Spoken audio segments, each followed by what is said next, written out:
বড়বাজারের মেছুয়ায় যে আগুন লেগেছিল এবং তার জেরে 14 জন মারা গিয়েছে, সেই ঘটনায় প্রচন্ড ক্ষুব্ধ মুখ্যমন্ত্রী মমতা বন্দ্যোপাধ্যায়। বৃহস্পতিবার সেখানে যান মুখ্যমন্ত্রী পরিদর্শন করতে। সেখানে পরিদর্শন করে তদন্ত করার জন্য কমিটি করার কথা বলে সেখান থেকে পার্ক স্ট্রিটে ম্যাগমা হাউসে যান তিনি। সেখানে mayor Firhad Hakim, police commissioner Manoj Varma এবং প্রশাসনিক অফিসাররা উপস্থিত ছিলেন। আর ম্যাগমা হাউসের সামনে একের পর এক সাজানো গ্যাস সিলিন্ডার দেখে তীব্র ক্ষোভ উগরে দেন মুখ্যমন্ত্রী। বড়বাজারের ওই হোটেল ছিল বেসরকারি, তার উপর অগ্নিকাণ্ডে প্রায় 1.5 দিন ধরে তোলপাড় হয়েছিল গোটা এলাকা। বিরোধীরা এখানে এসে জোর সমালোচনা করতে শুরু করেন।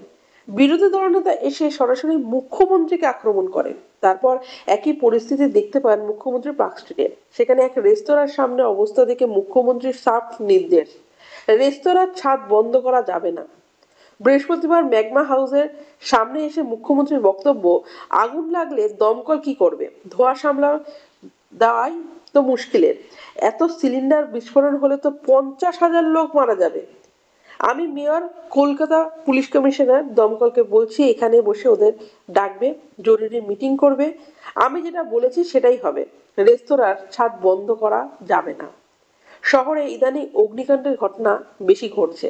বেশিরভাগ ক্ষেত্রে তা দেখা যায় তপসিয়া তিলজলা এলাকায়। তবে বড়বাজারের আগেও আগুন লেগেছিল। এবার মেচুয়ার হোটেলে আগুন লাগে, তখন মুখ্যমন্ত্রী দীঘায় ছিলেন। এবার বড়বাজারের পর পার্ক স্ট্রিটে এসে দেখেন। কেন ম্যাগমা হাউসে এলেন মুখ্যমন্ত্রী? জবাবে মমতা বন্দ্যোপাধ্যায় বলেন, আমি কোনো একজনের থেকে শুনেছিলাম, সে কয়েকদিন আগে এসেছিল, বলেছিল অবিলম্বে ব্যবস্থা করো।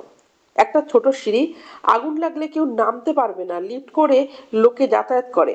লোক তো জানে না আগুন লাগলে কেউ ওঠানামা করলে বিপদ ঘটে যাবে। এছাড়া দীঘা থেকে আগুনের প্রত্যেক মুহূর্তের খোঁজ নিয়েছেন মুখ্যমন্ত্রী। জগন্নাথ ধামের উদ্বোধনের পর শহরে ফিরেই বৃহস্পতিবার সেখানে যান। নিজেদের প্রাণের কথা ভেবে বিপজ্জনক বাড়ি থেকে অন্যত্র সরে যাওয়ার আর্জি জানান সেখানকার বাসিন্দা এবং আবাসিকরা। আগামী 15 দিনের মধ্যে কেউ সেখানে কান না দিলে উপযুক্ত ব্যবস্থা নেওয়া হবে বলে হুঁশিয়ারি দেন তিনি। কমিটি করে দেন আর তদন্ত চলবে বলেও জানান মুখ্যমন্ত্রী। সেই রিপোর্ট তাকে দিতে হবে বলেও জানিয়েছেন।